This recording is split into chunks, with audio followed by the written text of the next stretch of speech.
Hello, and welcome to our first video covering topics in section 7.1. In this video, we'll be discussing diagonalization. All right, so let's start with an example. Let's consider these two matrices A and B.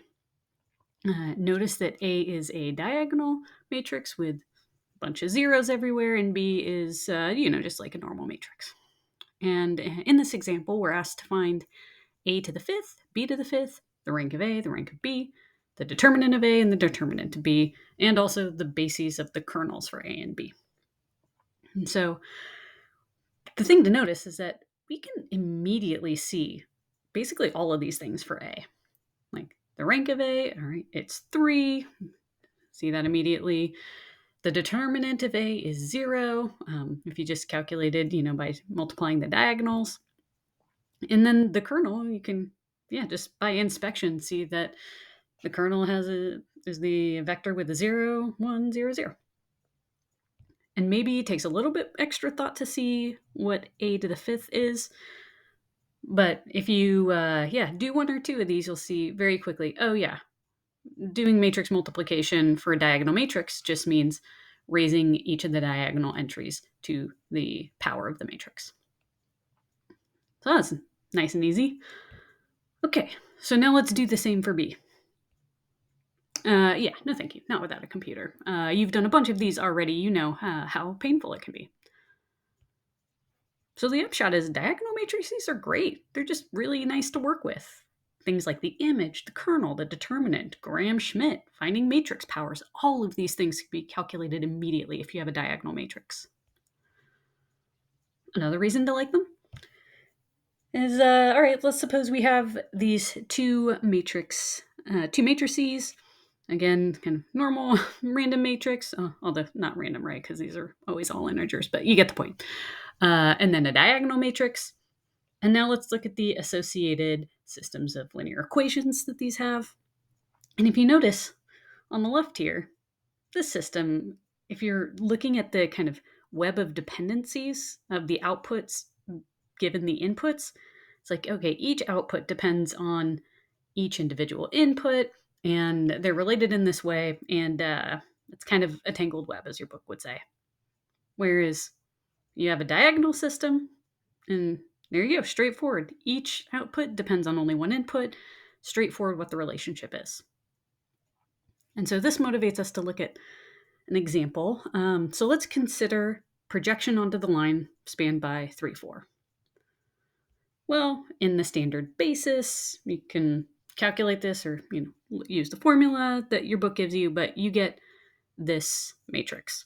And you've got in this matrix, each, if you put an x and you get out a y1, y2, each y1 and y2 is going to depend on each of the input x1, x2 values. But if we choose a different basis, say we choose one vector to be 3, 4, which is obviously in the line, and then negative 4, 3, which is in the orthogonal complement, then under this basis, the matrix of the transformation is 1, 0, 0, 0. So it's diagonal. So in this system, we have a straightforward set of dependencies between the outputs and the inputs. And so this might make you wonder, when can we do this? Can we always do this? What's going on? So first, let's get some definitions on the table so we can talk about all of this coherently. So diagonalizable matrices. We say, all right, suppose you have a linear transformation, T, which is represented by this matrix A.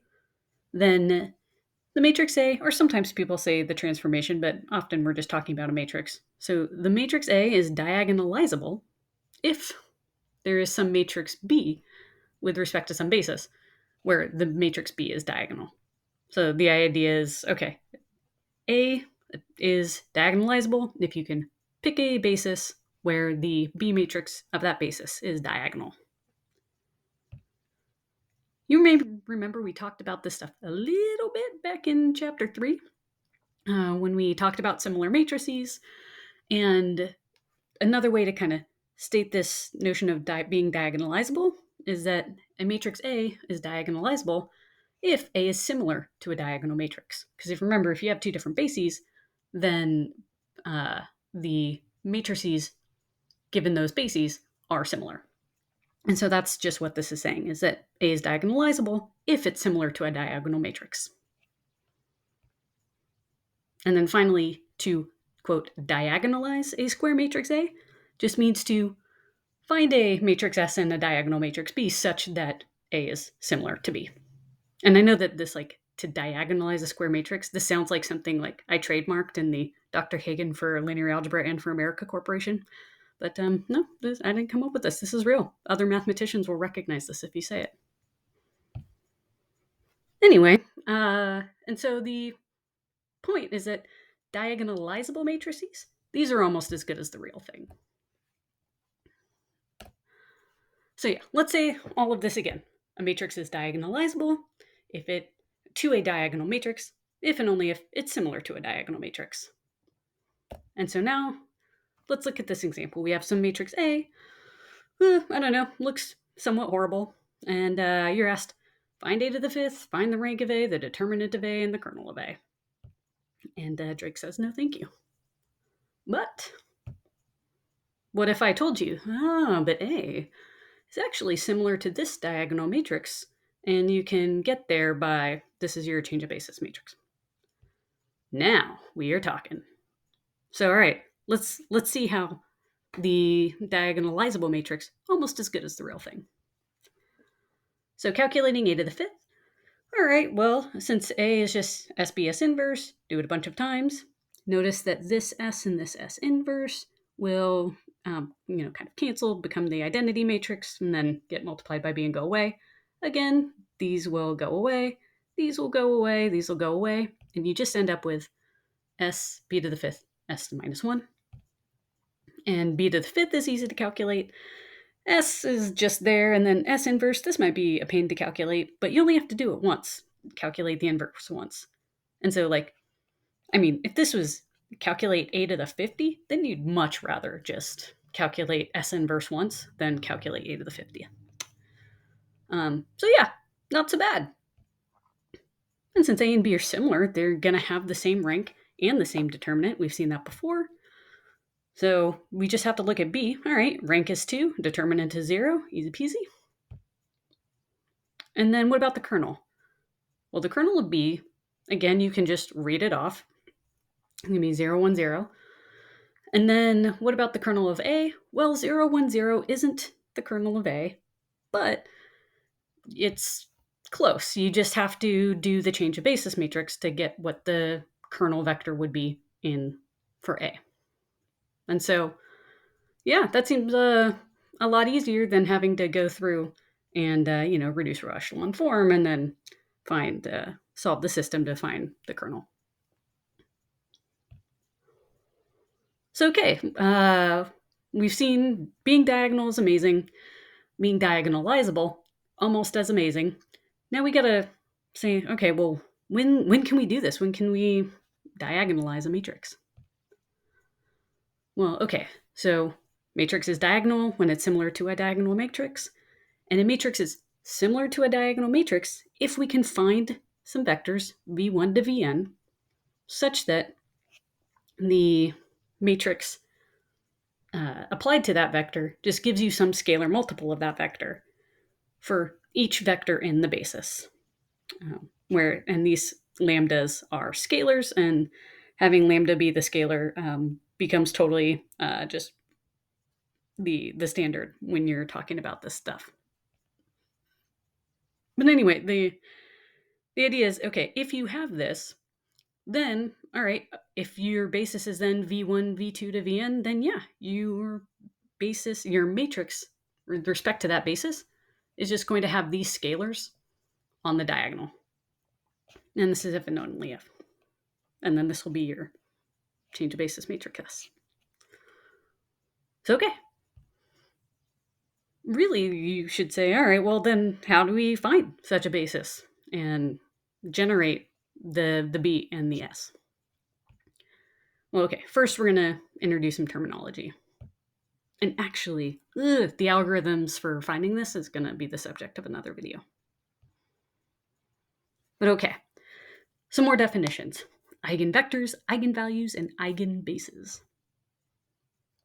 So a non-zero vector is called an eigenvector of a matrix A if it's one of these fancy vectors where if you apply A to it, you just get a scalar multiple of it back. And this scalar is called an eigenvalue associated with that eigenvector. So the vector that has this property is the eigenvector. The scalar that it gets taken to is called the eigenvalue. And then if you have a whole basis of eigenvectors, it is not particularly creatively called the eigenbasis for the matrix or the linear transformation. So, okay, maybe just like a note on these like eigenvector, eigenvalue, eigenbasis. What is this eigen coming from? Well, it's a German word and it means characteristic or proper. So this is kind of saying that it's in some sense, when you are looking at a linear transformation, the eigenvectors, these are the proper vectors you should be looking at for this transformation. And these proper values, well, we'll see how these scalar values in particular become important. But yeah, really saying like, okay, these are the proper vectors. This is the proper basis to think about when you are thinking about the properties of this transformation. And so why this German root? Why eigen?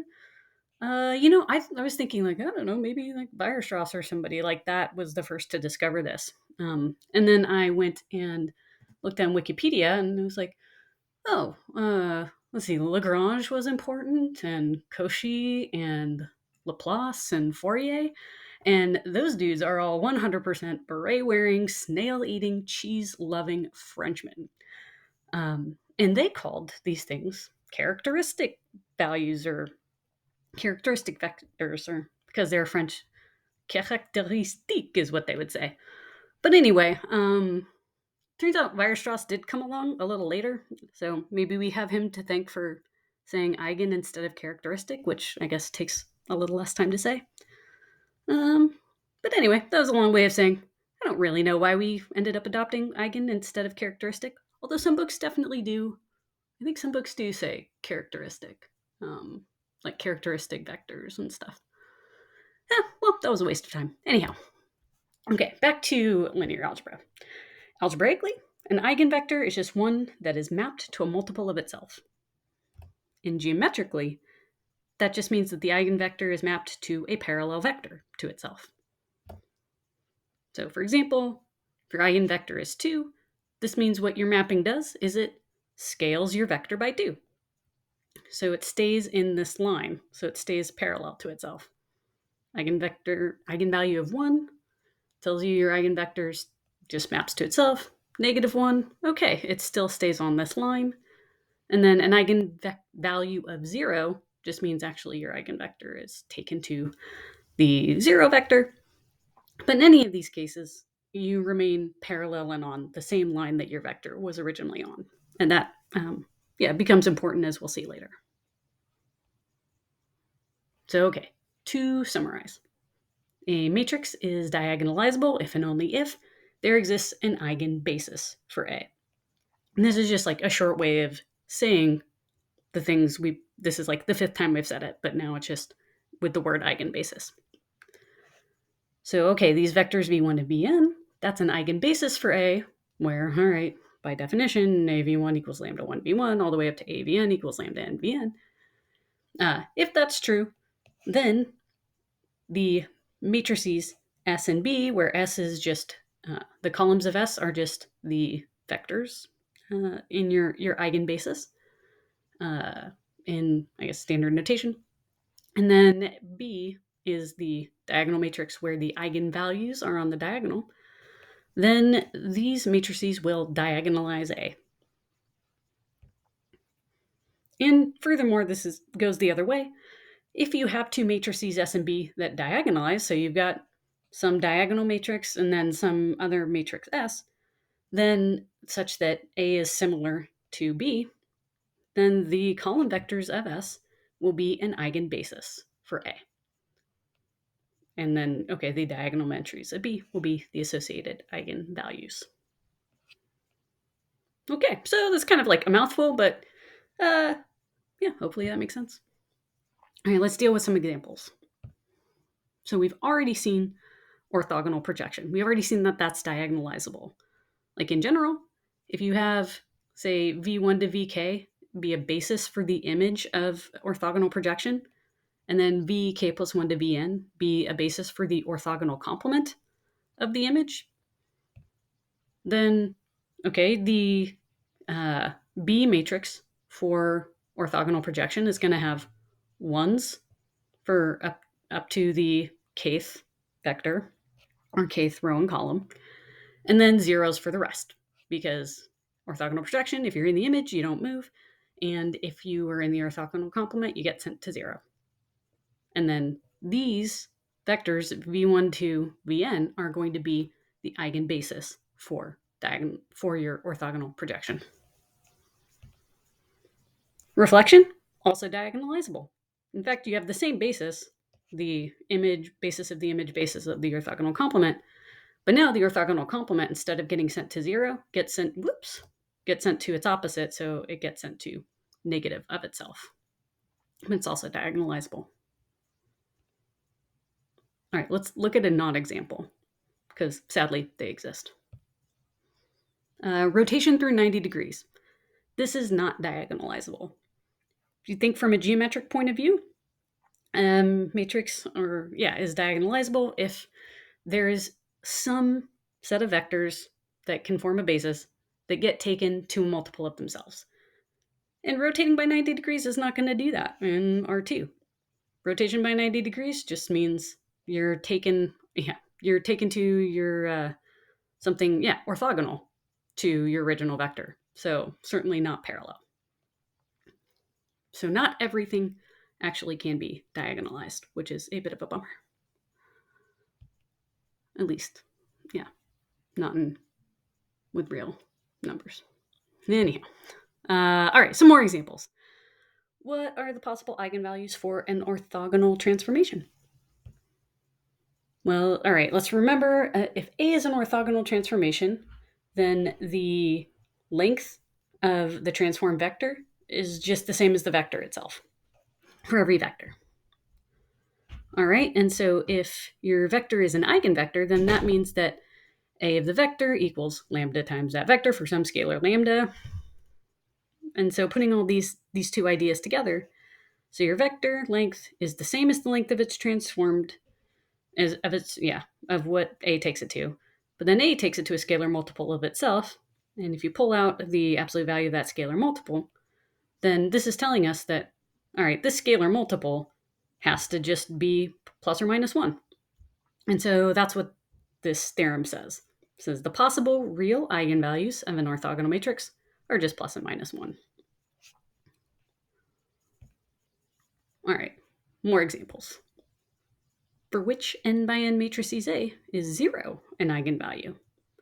Give your answer in terms of the kernel of A and also in terms of the invertibility of A. And I strongly suggest that you just pause here for just a moment and see if you can answer this yourself. Okay. Well, by definition, 0 is an eigenvalue of A if there exists some non-zero vector V such that AV gets taken to 0 times itself. So it means AV equals 0, which means V is in the kernel of A. And so 0 is an eigenvalue of A if the kernel is non-zero. Oh, yeah, that's just what I said. And then, of course, that means that A fails to be invertible.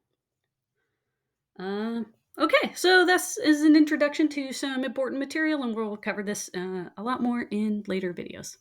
See you next time.